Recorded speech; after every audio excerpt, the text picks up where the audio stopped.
বহুবার শুনেছি মানুষ নাকি বারবার প্রেমে পড়ে, কিন্তু ঠিক বিশ্বাস করে উঠতে পারিনি। কই, আমি তো আর ভাবতে পারি না কাউকে ভালোবেসে তার সাথে সংসার করার কথা।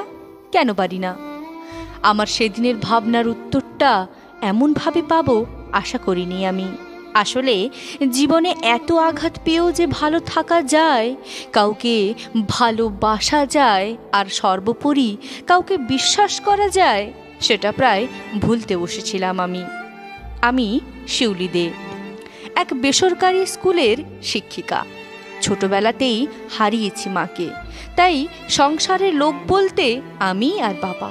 এক সময় বাবা ছিলেন সেনাবাহিনীর অফিসার, তাই মা মারা যাওয়ার পর বাবার মন চাইলেও নিজের কাছে রাখতে পারেননি আমাকে। ঠাকুমার কাছেই আমি বড় হয়েছি। আমার কাছের মানুষগুলো খুব তাড়াতাড়ি আমাকে ছেড়ে চলে যায়, তাই ঠাম্মাও চলে গেছেন অনেকগুলো বছর আগে আমাকে রেখে। স্কুল আর কলেজ জীবনে আমার বেশ কয়েকজন ভালো বন্ধু ছিল। তাদের সাথে মজা করে স্কুল কলেজের দিনগুলো একসময় শেষ হয়ে গেল। তারপর চাকরি, দায়িত্বের বোঝা চেপে বসলো কাঁধে। তবে এত ব্যস্ততার মাঝে মনটা খুশির আবেশে ভরে যেত যখন আমি নীলেশের সাথে কথা বলতাম। নীলেশ আমার কলেজের বন্ধু, খুব মেধাবী ছাত্র ছিল কলেজের। এখন সে একজন সফল ইঞ্জিনিয়ার। আমি আর নীলেশ দুজন দুজনকে ভালোবাসি, তা আমাদের দুই পরিবারেরই অজানা ছিল না। নীলেশকে বাবারও খুব পছন্দ ছিল, তাই বাবা অমত করেননি। নীলেশ প্রায়ই আমার বাড়ি আসতো, আর আমিও মাঝে মাঝে ও বাড়িতে যেতাম। এইভাবে দিনগুলো কাটছিল। নীলেশ ব্যস্ত থাকায় খবর না নিলেও আমি দুঃখ পাই না বা অভিমান করি না, কারণ আমি নীলেশকে বুঝি। আমি মনে মনে ভাবছিলাম, সুখ বুঝি এলো আমার জীবনে। স্বপ্ন দেখছিলাম একে অপরকে ভালোবাসার বাঁধনে বেঁধে সংসার করার। একদিন নীলেশ আমাদের বাড়িতে আসলে বাবা বললেন, তোমরা তো নিজেরা স্বাবলম্বী হয়েছ, তাহলে এবার তোমাদের ভালোবাসা পূর্ণতা পাক, এটাই আমি চাই। আমারও বয়স হয়েছে। নীলেশ বলল সে বাড়িতে জানাবে। পরের মাসেই নীলেশ তার পরিবারকে সাথে নিয়ে আমাদের বাড়িতে আসলো, কিন্তু তাদের কথা আর দাবি দাওয়া শুনে হকচকিয়ে গেলাম আমি। দামি গাড়ি আর একটা নতুন ফ্ল্যাট দাবি তাদের।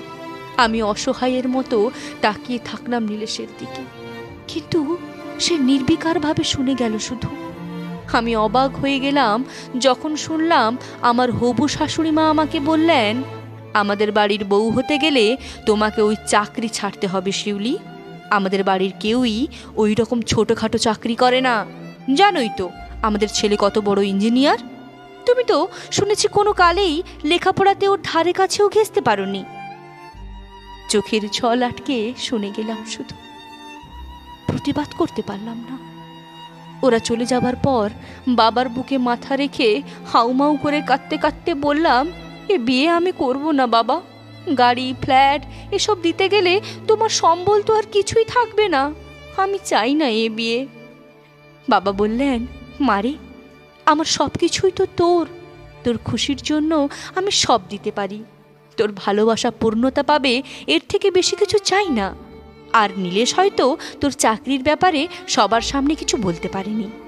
আমি নিজে ওর সাথে কথা বলবো। দুদিন অনবরত কেঁদে কেঁদে মাথা ধরে গেল। সিদ্ধান্ত নিতে পারছিলাম না কি করব। আমার দুর্বলতা ছিল নীলেশের ভালোবাসা। ঠিক করলাম ওর সাথে দেখা করে সব বুঝিয়ে বলবো। ও বলল ওদের বাড়িতে কেউ নেই, সেখানে নিরিবিলিতে আলোচনা করবে। আমিও ওকে বিশ্বাস করে গেলাম, কিন্তু হায়, কোথায় কি? আমার কথা না শুনেই ও আমাকে নিজের করে পাওয়ার জন্য কাছে টেনে নিল। আমি বাধা দিয়ে বললাম, কদিন পরে আমাদের বিয়েটা হোক, বিয়ের আগে এসব ঠিক নয়। ও জোর করে আমাকে ভোগ করার জন্য ঝাঁপিয়ে পড়তেই আর নিজেকে ধরে রাখতে পারলাম না। একটা চড় কষিয়ে দিলাম ওর গালে। অপমানে রাগে দেখলাম ওর পুরো মুখটা লাল হয়ে গেছে। আমি দৌড়ে বাড়ি থেকে বেরিয়ে এলাম।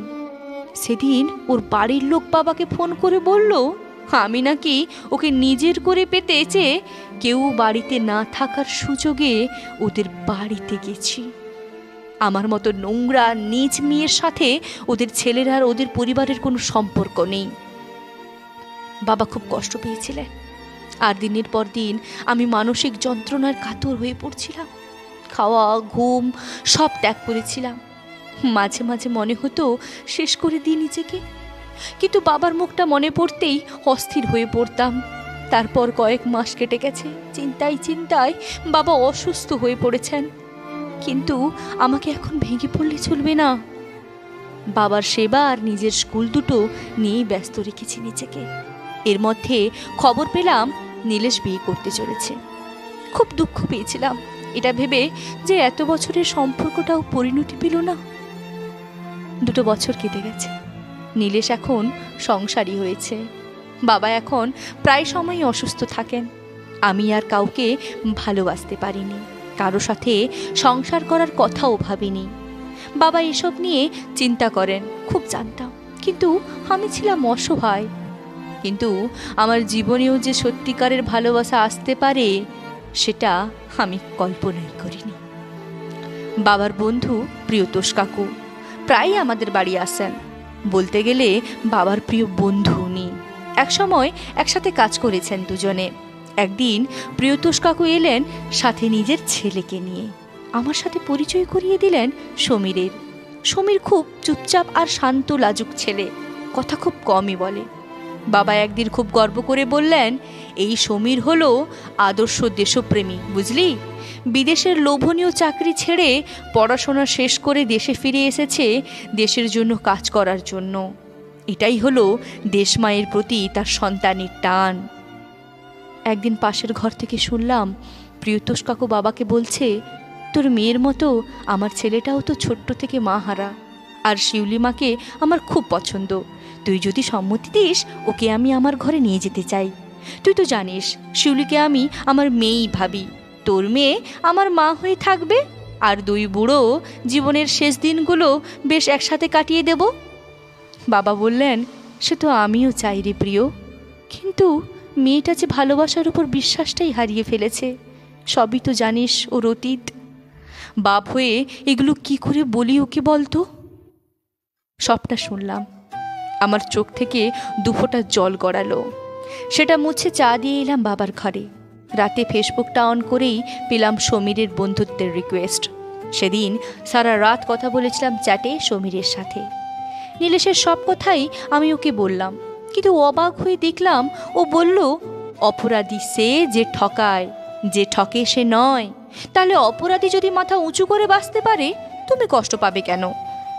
আমি বললাম যে আমি তাকে বিয়ে করতে পারবো না। ও বলল, মেনে নিলাম, কিন্তু বন্ধু হতে কি আপত্তি আছে? আর না করিনি সেদিন। 1 বছর কেটে গেছে।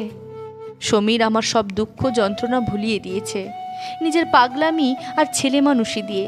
প্রতিটা মুহূর্তে পাশে থেকেছে আমার আর বাবার। আবার ঘুরে দাঁড়াতে শিখিয়েছে আমায়। বন্ধুত্ব ছাড়া অন্য কিছুর দাবি করেনি সে একটা দিনের জন্য। একদিন বাবা আমাকে সমীরের ব্যাপারে বলল যে সমীরকে বাবা জামাই হিসেবে চায়, আর না করলাম না আমি। বাবা আনন্দে কেঁদে ফেললেন। প্রিয়তোষ কাকু খুব খুশি, আর সমীর, তারও যে চোখে জল। সেটা আনন্দের। 2 পরিবারে খুশির বন্যা বইছে। কয়েক মাস পরেই আমাদের বিয়ে। হঠাৎ করেই আমি অসুস্থ হয়ে পড়লাম। শরীর দুর্বল হয়ে পড়েছে, বুকে অসহ্য যন্ত্রণা। সমীর আমাকে ডাক্তারের কাছে নিয়ে গেল। বিভিন্ন টেস্ট করা হলো। টেস্টের রিপোর্ট আনার পর আমি দেখলাম ও বাবার সাথে কথা বলছে। আমি ঘুম থেকে উঠে ওদের কাছে গিয়ে জিজ্ঞেস করলাম রিপোর্টের ব্যাপারে। সমীর আমার চোখে চোখ মিলিয়ে তাকালোই না, কেবল বলল সব ঠিক আছে। আমি দেখলাম ওর চোখ দুটো লাল হয়ে আছে, চোখের কোণে চিকচিক করছে জল। কিন্তু বেশি দিন সমীর আর আমার থেকে সত্যিটা লুকোতে পারেনি যে আমার শরীরে বাসা বেঁধেছে ক্যান্সার। দিনের পর দিন কেমো নিতে নিতে চুল উঠে যেতে লাগলো। আয়নার সামনে দাঁড়িয়ে নিজেকে দেখে আটকে উঠলাম আমি। আমার বাড়ি থেকে সব আয়না সরিয়ে দিল সমীর। বলল, কে বলেছে তুমি কুৎসিত? তুমি তো আমার রানী। আমি হাসতাম। আমি বুঝতাম এগুলো সান্ত্বনা। বুঝতে পারছিলাম আমার আয়ু আর বেশি দিন নেই। দুঃখ একটাই, আমার শেষ ভালোবাসাটাও পরিণতি পেল না। কিন্তু আমাকে অবাক করে দিয়ে একদিন সমীর বলল, নির্দিষ্ট দিনেই আমাদের বিয়ে হবে। আমি নিষেধ করলাম, বললাম এইভাবে তোমার জীবন নষ্ট করতে দেব না। ও আমার কোনো কথাই শুনল না। কিন্তু অতদিন অপেক্ষা করার সময়ও পেলাম না। আমি যন্ত্রণায় ছটপট করছি। আমি হাসপাতালের বেডে। ডাক্তারবাবু বলে দিয়েছেন আমার আয়ু আর বেশি সময় নেই। চোখ মেলে তাকাতেই দেখলাম আমার কেবিনটা সুন্দরভাবে সাজানো ফুলে ফুলে। বাবা আর প্রিয়তোষ কাকুর চোখে জল। কিছু কাছের আত্মীয়রাও এসেছেন। সমীর আমার সামনে দাঁড়িয়ে বরের বেশে, তারপর সিঁদুর দিয়ে আমার কপাল রাঙিয়ে দিল। উপস্থিত প্রত্যেকের চোখে জল। সমীরের দু গাল ভেসে যাচ্ছে চোখের জলে, কিন্তু আমার মুখে জয়ের হাসি, সেরা প্রাপ্তির হাসি। না, আমার আর কোনো দুঃখ নেই। শরীরের যন্ত্রণাও আর টের পাচ্ছি না। যেন এক অদ্ভুত শান্তি আমার মন জুড়ে।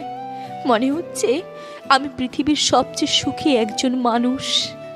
কারণ আমার জীবনের শেষ পরিণতির আগে আমার ভালোবাসা পূর্ণতা পেয়েছে।